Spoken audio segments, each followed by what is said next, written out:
The shorthanded Chicago Bulls at least make it interesting against the Cleveland Cavaliers, despite losing 139 to 117. We're going to talk about it all and more right after this. Whoa, what the hell? And then switch it around, huh? Yeah, they definitely moved it around. Here we go. You are now tuned in to Chicago Bulls Central, hosted by Haize, your number one spot for all things Chicago Bulls.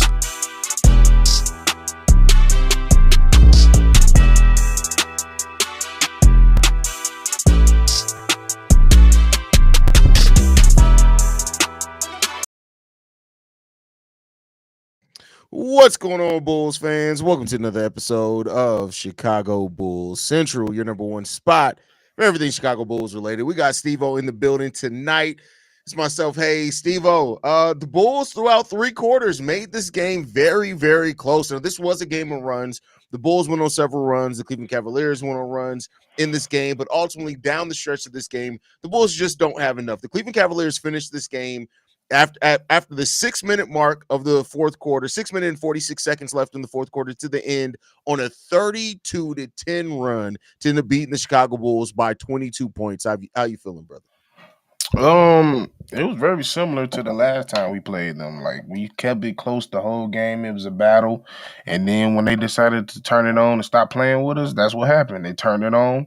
They started making shots down the stretch, and it was. I mean, the way they did it was a little bit different because I think they kind of figured out something towards the end. It was a night for Jared Allen, and once he was a threat, it opened up a lot of areas for Garland to do what he wanted to do. Mm-hmm. And then when she got rolling, everybody else started rolling. So it is what it is. And like I said, like, we're gonna see a lot of fun bad, and this was just fun bad. We didn't really expect them to come out and get a win like this. It's a good coach team. They got that advantage on them as well as talent. So yeah, as long as they was able to keep in it as long as possible, I feel like that's more of a detriment to the Cavs more than it is to us. So I take it. Yeah, and I think this too, like, this is one of those games where you look at it down the stretch of this game, 32 points over that last stretch that we talked about, the 32-10 stretch. In that, the Cavs shot 85% from the field, while the Bulls only shot 5 of 15 for 33%. They also got to the free throw line 4 times. The Bulls got none. The Bulls went 0 of 6 from three-point range. They went 5 of 7 from three-point range. Javonte Green, shout out to him, 10 points in that final stretch as well for the Cleveland Cavaliers. This was just an amazing end of the game stretch by the Cavs. Like, I get it. Like I said, it was a game of runs. You look throughout the runs in this game, there were several back and forth. Every time the Bulls went on a long run, the Cavs answered one back, and they battled in this game. But the team that's the number one team per record in the NBA right now, in the Cleveland Cavaliers, but the majority of their whole entire roster healthy except Evan Mobley, they pulled this one out down the stretch. And I tell you what, I didn't even expect the Bulls to be in this game as long as what they are. The fact that they lost by 22 points isn't surprising at all, but the fact that it took a 32-10 run to get them that lead is a little surprising. How you feeling, Dub? Oh, I'm feeling good, man. Thank you for letting me on here. Y'all can come on anytime, any day y'all want for a post-game show. I stopped inviting you niggas because every time I'm like, hey, post-game show, anybody want to slide through? Nobody would say shit. So I just like, fuck him. Like, I'm happy to be here. Look, hey man, the Bulls, am I getting my whole analysis about the game or? Yeah, go ahead. The Bulls, I don't think they had a chance to win this game when you think about the talent. I give them great props for staying in this game as long, but I knew that the overall talent was going to win at the end. I did take some notes about the game. Like, they lost this at the free throw line, and this is a lesson that and from the Cavaliers, you know, they put the Cavaliers on the free throw line a lot. Maybe the refs helped a little bit. But this is a great lesson for these young kids on this basketball team. Like, if the shot's not hitting, see 44 attempts from three-point range, you only hit a quarter of them. You only shot 25%. You might want to try to get to the free throw line and get some extra buckets. But they'll learn. They was very competitive throughout the game. I would also like to say that Zach Collins can play better than I ever thought he couldn't play. Facts. He is a good basketball player. So what position or what role? He only 27. He only 27. That's still young to me. That's Well, prime. that's because you 67 years old. So. Hey, bro, they right on the, especially this one on the left right here. He really close to my age. Y'all don't even Bro, know. you're 15 years older than me. You're 15 years older than me. What do you mean? Be it as it may, My boy was paying bills while I was in biology class. What sense does that make, my boy? What the hell? He was spending his time writing the Declaration of Independence. What is that? okay, now, I ain't ancient now. What's wrong with y'all, Yeah. bro? Hey, you and Paul Revere was good friends. Bro, That's hilarious, man. hey man, look, THT, THT can go off sometimes, bro. Don't nobody get too excited about that. He's gonna go off like every 30 games or something like that. That's It'd be Chicago for you. unstoppable. And just one more thing, this is absolutely a tank job. It is absolutely. If you don't think it is. I'm sorry. I don't think it was tank. They ran. I think they ran out of the tank. They ran all. They used all the power they could in the first. I mean, I can say that it's a tank job in the sense that I believe that the medical staff at shoot around today went through and tapped players on their shoulders like, "You're hurt tonight. You're don't even worry That's about what I'm talking about. Okay, that I agree with. Yeah, ankle. Oh damn, how that shoulder feeling? I'm good. I get ready to go. I got a little bit of sore. Oh man, you gonna have to sit that down. Yeah, you got to sit down. We just can't got the X-rays back, bro. You got to sit down for about 2 or 3 of them. Yeah, but that's about it, man. It's fun watching these kids, though. It's fun watching. Not lying. They said it was a quad injury, but this motherfucker Giddy ain't hurt his quad. Come on, man. What's wrong with Vooch? Well, Vooch is supposed to be a quad calf. injury. A calf. Okay, where did that come from? All right. Like I said before, we've seen Nikola Vucevic play with a broken finger. He just taped that mug up. He played with a sprained back. He just taped that mug up. We know what it is, right? But I want to piggyback off your point about Zach Collins. To me, Zach Collins play here. If the Bulls draft a center in this draft, Nikola Vucevic is gone. There's no point in it. Zach Collins can fill in as a gap center as you develop your next center, or if the next center you draft, you say, hey, we're going to Patrick Williams them and let them start from day one. Zach Collins could more so be your backup. Yeah, if Vooch is on the opening the roster opening night, and we drafted a center, once again, AK is not using his assets correctly, is my opinion on it, bro. I've been screaming this to the top of my lungs. I think they kind of getting a little bit of the hint. I don't think Vooch is that hurt. I'm just me, my opinion. I don't think he's that hurt. He can play if he wanted, or the Bulls want it. I just think we need a different style of center, and Zach Collins fit that mold pretty well.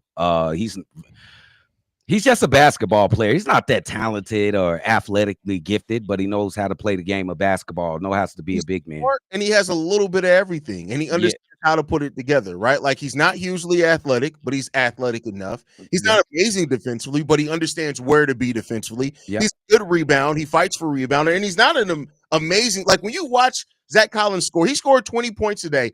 I don't know if he had a single post move in it. No, that's not there. A couple of those, right? But like, it was just straight to it. That's what. Yeah, it's just you give him the ball, he makes his decision. He does what he needs to do to get to the basket, and he's out of there. Like, but it makes sense. He's a Gonzaga product. That's what they go out there and put. Like for one, he got great NBA size, 6'11", 250 NBA size. That's what helped him. But fundamentally, they gonna teach you fundamentally sound ball, and that's what he plays. Good hook, quick hook shot. Got to be able to make the open shot. If he shoot it, he gonna try to make it. He's been doing that. He only missed 6 shots tonight. 10 for 16.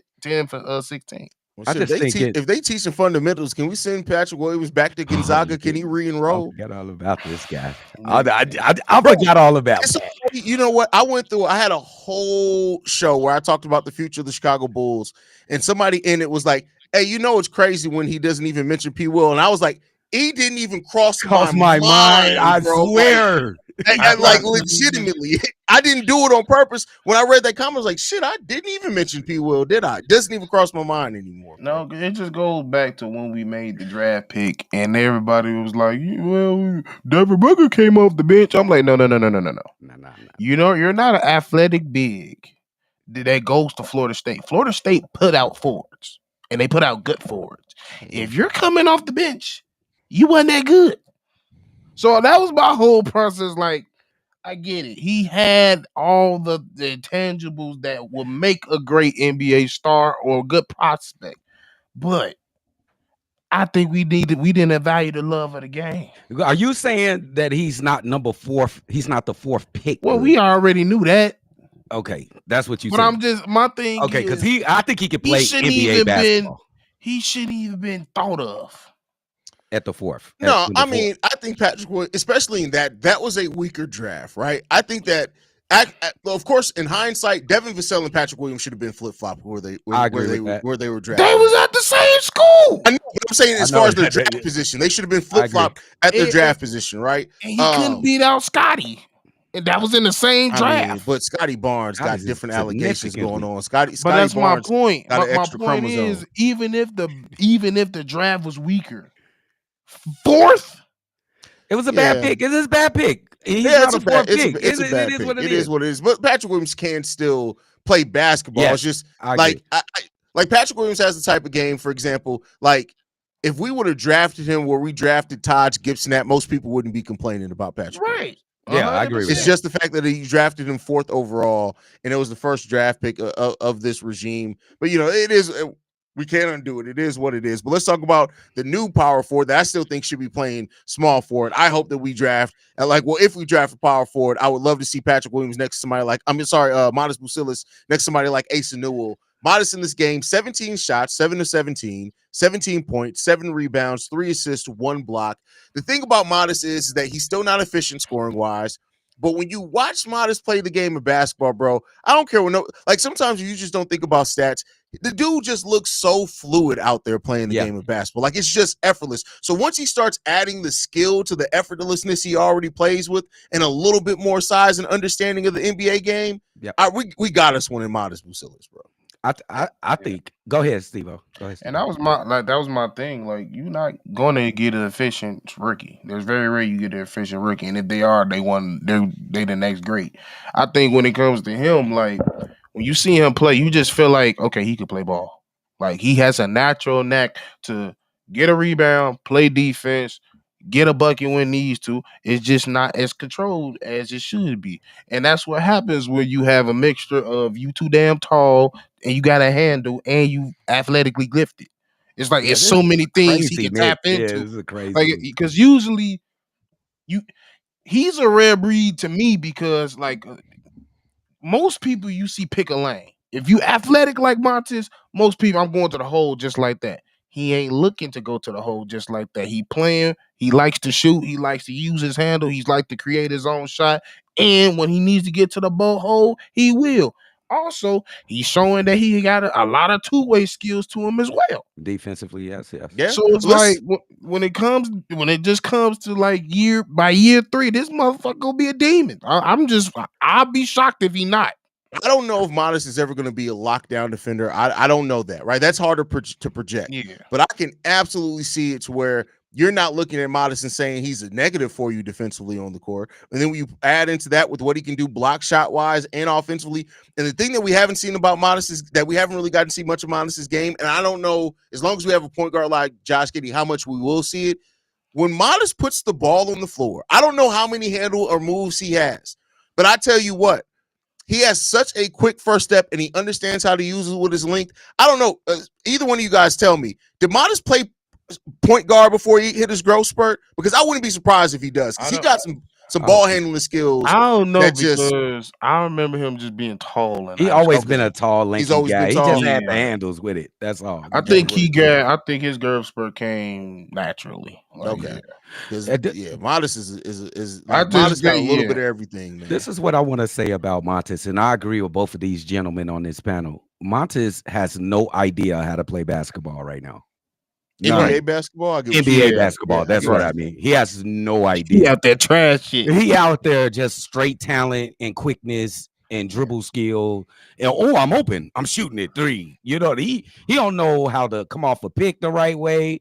He don't know how to set a pick the right way. He don't know how to guard without fouling, as you can see in this game right here. Yeah. Like, he needs to learn the game. And once he does, he's going to be a threat because his gifts is going to make him the most athletic player in that matchup on any given day. His handle is going to make him a scary person to deal with on any even day. Like once he learns how to play NBA professional basketball, it's going to be problems. Big problems. It's like Jalen. It's like with dude in Houston. It's like with Green. Like he was just out there doing shit, figuring it out. Now this year, well, towards the end of last year, now this year we like, all right, he's starting to understand the game now. Yep. He ain't out there just using his athleticism. He out there really figuring it out. Yeah. So yeah, it's just gonna take time and him paying attention, which we already seen he's starting to do. And he 2 months late because of Billy ass. And that's the main thing. He probably would have been if any other level, anybody with this talent and 11th pick is starting way before he did. Especially when Patrick Williams, it'll be different if Patrick Williams started off the season strong. Patrick's been disappointing literally since the beginning of the season. Yes, last year. Yeah. Here's the question I want to ask you with that coming up. Regardless of whatever the Bulls, if they hit on a draft pick or not hit on a draft pick, how much do you think these young players are going to be able to develop as long as Billy Donovan is the head coach? I want to put a lot of belief into these young players. First, I'm gonna give a belief to Dalen Terry. I'm sorry, because I believe I'm gonna give him most of the credit to the players. Like I'm gonna give most of the credit to Montes Buzelis. Y'all seen the way they played him early in the season. He played 5 minutes at a time. You might not see him for a couple of games. Julian Phillips, he get lost in the rotation every time he gets on the court. He just looks confident. He ain't scared of a damn thing, and he uses athleticism to play defense really tight. And I just thought, I just want to believe in the players. Not so much Billy Donovan, but I don't think he's going to have any effect of what they got to do to progress in this league. It's going to be entirely up to them because we have what we've seen for the last 4 or 5 years from Billy Donovan is player development is non-existent. Where's Simonovic?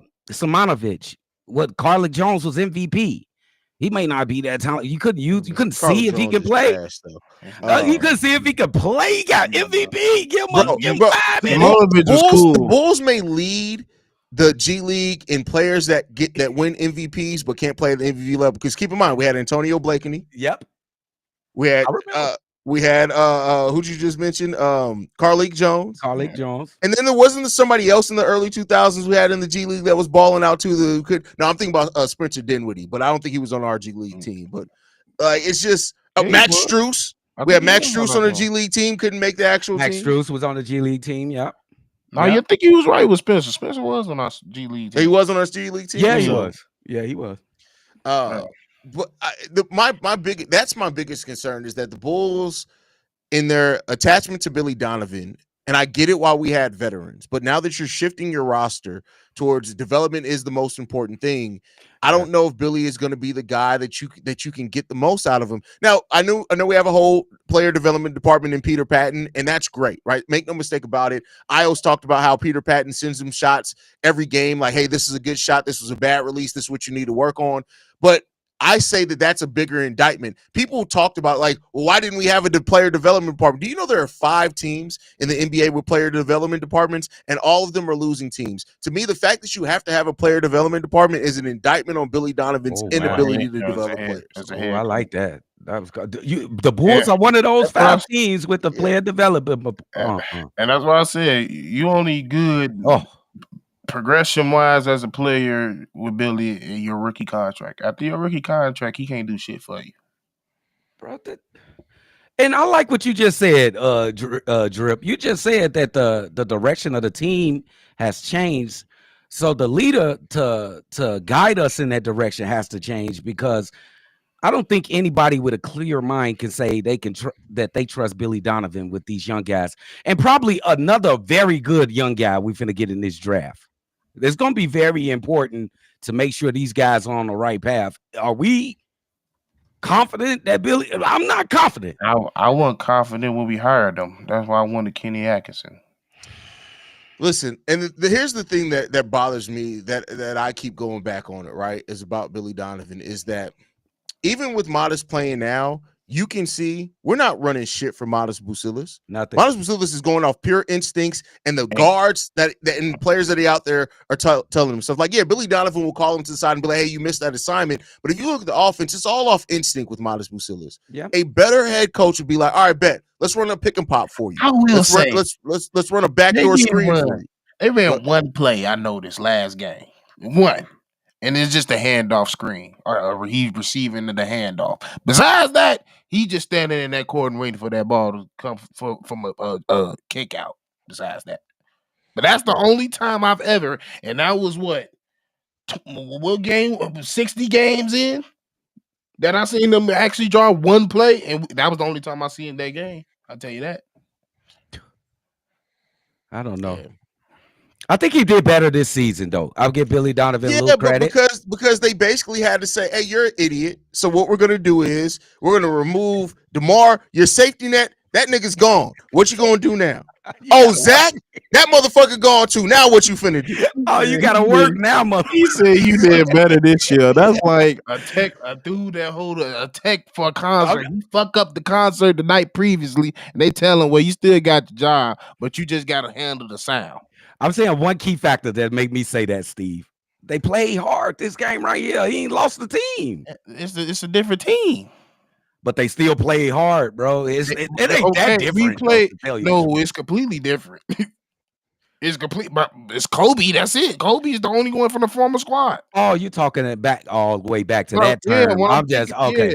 They wasn't fighting for Billy because they didn't want Billy there.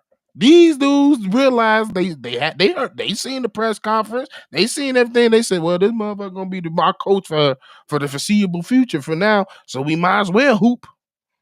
That's their mindset. What a fucking feeling. What a feeling, bro. Josh Giddey, like, nigga, I'm trying to get paid. So what the fuck else I'm gonna do? Monster's like, nigga, I'm here. Shit. Go talk to Jerry. You seen Catfish? That nigga got the game last game and dunked. He felt that. Catfish shit. Got him a dunk off your last game. I ain't gonna lie to you. We can. Listen, I mean, shout out to him on that dunk, bro. Like, even the fact he used all his game breaker. Go out there and get it. In the same game, we had 2 Coby White dunks. He only got 6 on the season.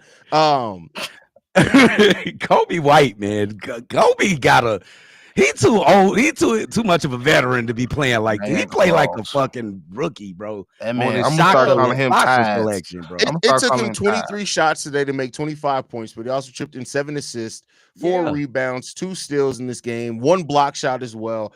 I'll forgive. See, the thing with me, I understand that Kobe's going to have inefficient shooting nights. It's going to happen. That's just by the nature of who he is, right? But I always look at it and say this: all right, what are you giving other than that? If your shooting's not on point, what are you giving us? Today it was rebounds, assists, and steals. I'll take that in a game like this tonight, right?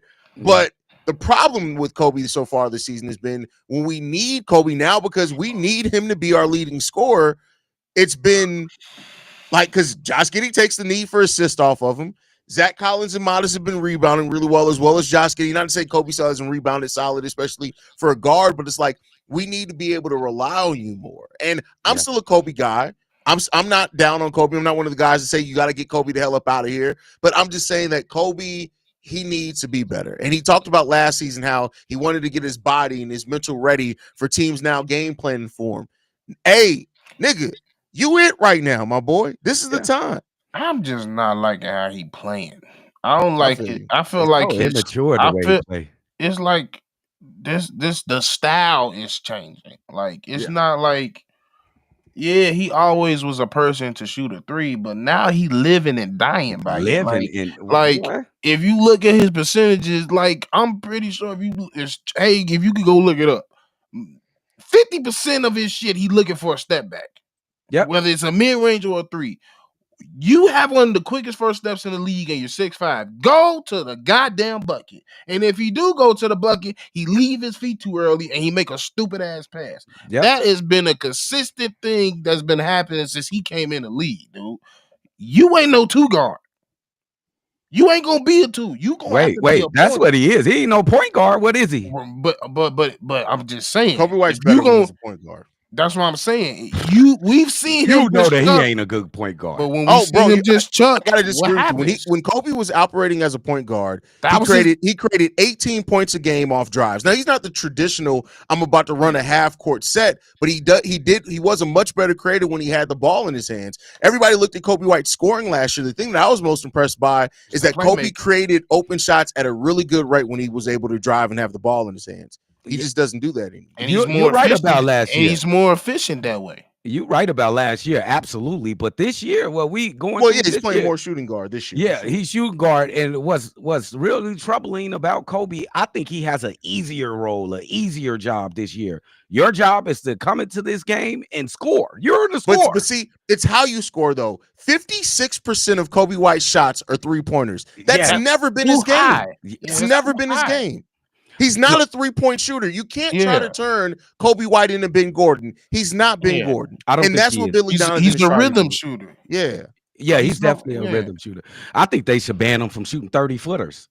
He shoots way too many fucking 30-footers. He should ban for 30-foot and transitions three. Stop that shit. Go to the fucking butt. Look here, Nick. I hope you listen. Look here, Nick. Learn how to do a goddamn fast break. Oh my God. I don't know how many times I've seen you fuck up a fast break. You are one of the fastest people in the league. Take your blow torch, Troy Polamalu looking ass to the goddamn paint.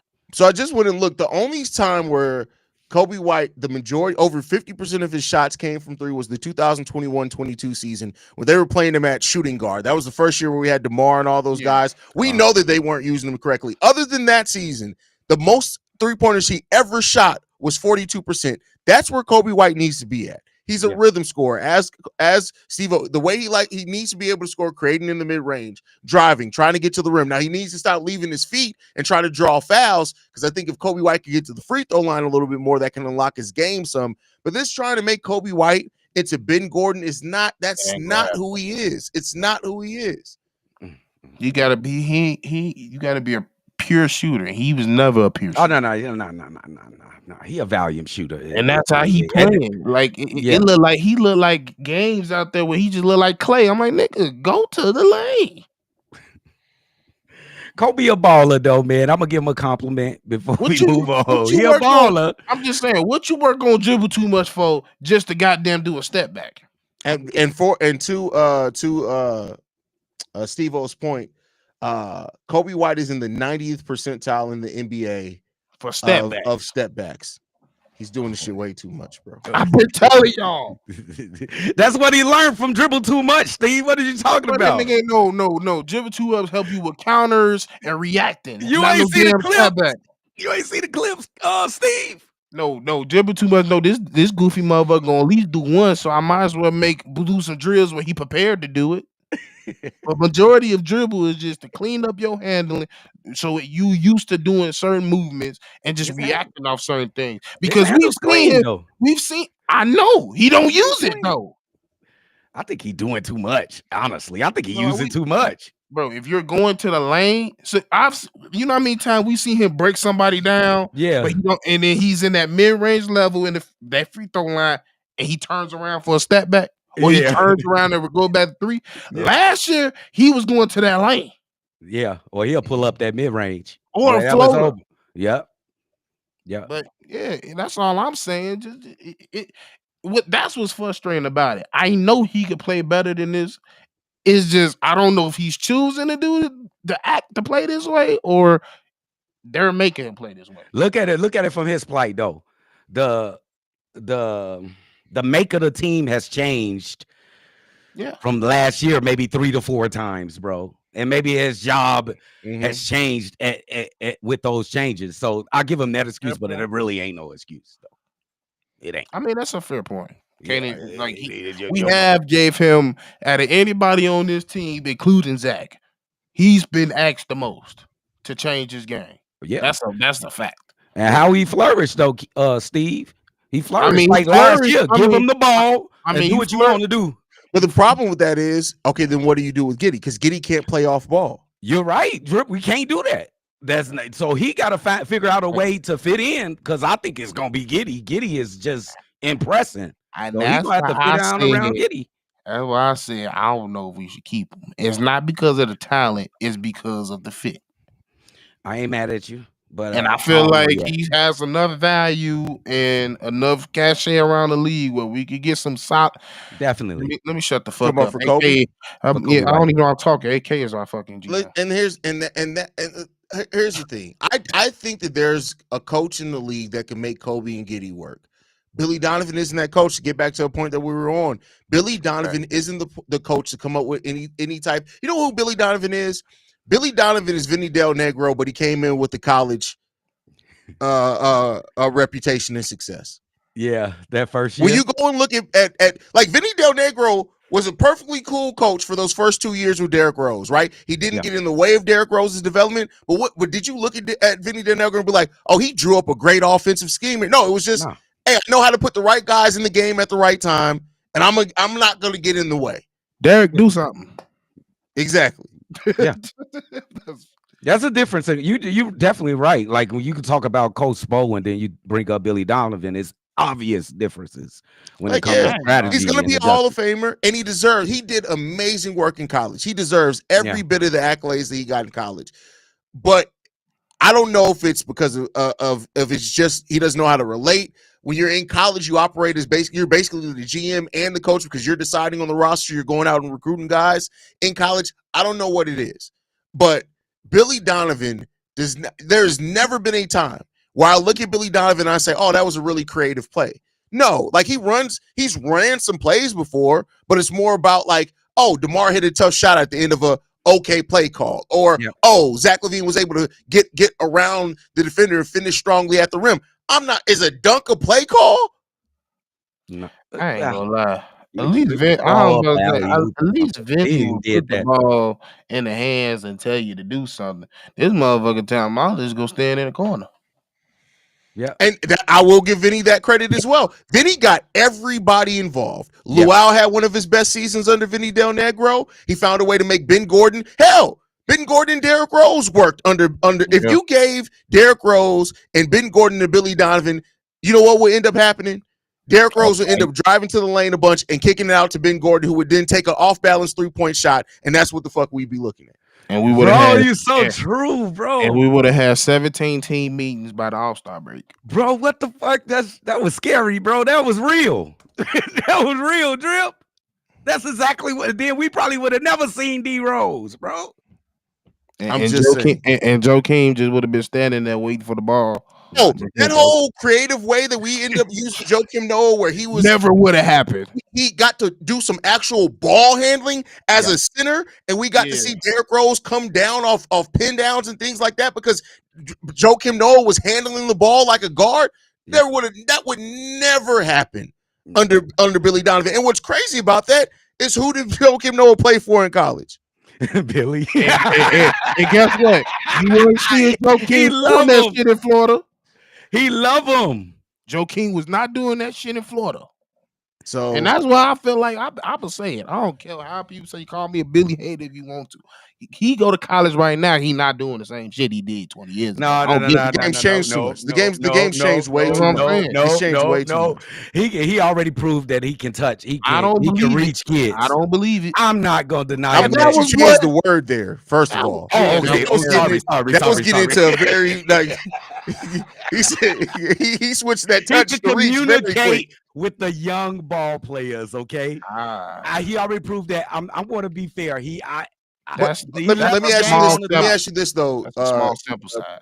Do you feel like you're seeing more NBA style offenses right now in college than ever before? I do, 100%. So with that, do you think that could affect the way that Billy Donovan could have success? No, absolutely. I think he can adjust. I just want to give him his credit for he didn't show me. Damn, why are you laughing? I just want to give him his respect in college. He was a good coach, right? Only team he beat. He's a Hall of Fame college coach. Damn, but that was the game. It was 2003. Bro, dude can go like you think Bill Belichick can go to the NCAA and coach? It's different. Football is football. We did. Right. You can still disagree. We seen a Super Bowl that was 10-3. That's all I'm saying, and it was recent. 10-3 Super Bowl. Yes. Rams and That wasn't New England. Oh, it was a short game. It was a low scoring game. All I'm saying is he go to college. The only teams he got chance beating is UNC, Kansas, and them. You know why? Because they still running it like it's fucking 1995. Kansas is never going to change. I don't know if they should, but Kansas literally. No, they got to change, or they're never gonna win again, bro. Kansas is just that team that it's like Kansas has been running the same offense as Kirk Hines rules their point guard. and the UNC. That's why ain't nobody going to the league out of UNC no more. Cam Johnson was the last one, and guess what? Why he made it? Because he could shoot. Bro, stop playing with UNC like that, bro. What was the last cold UNC player to come out?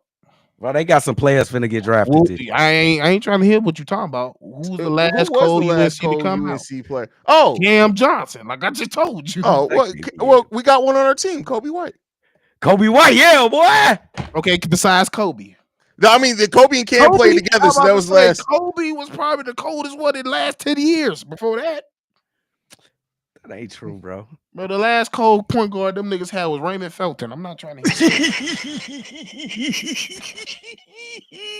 and that nigga was stop playing with Mike Collins, bro.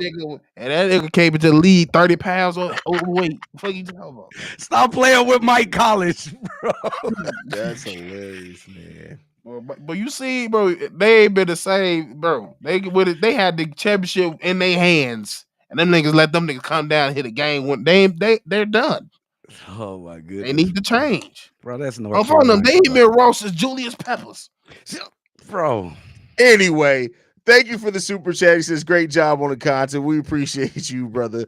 But we didn't roasted Billy Donovan. Scotty Barnes got completely killed in the chat. For those that could go back and look at that,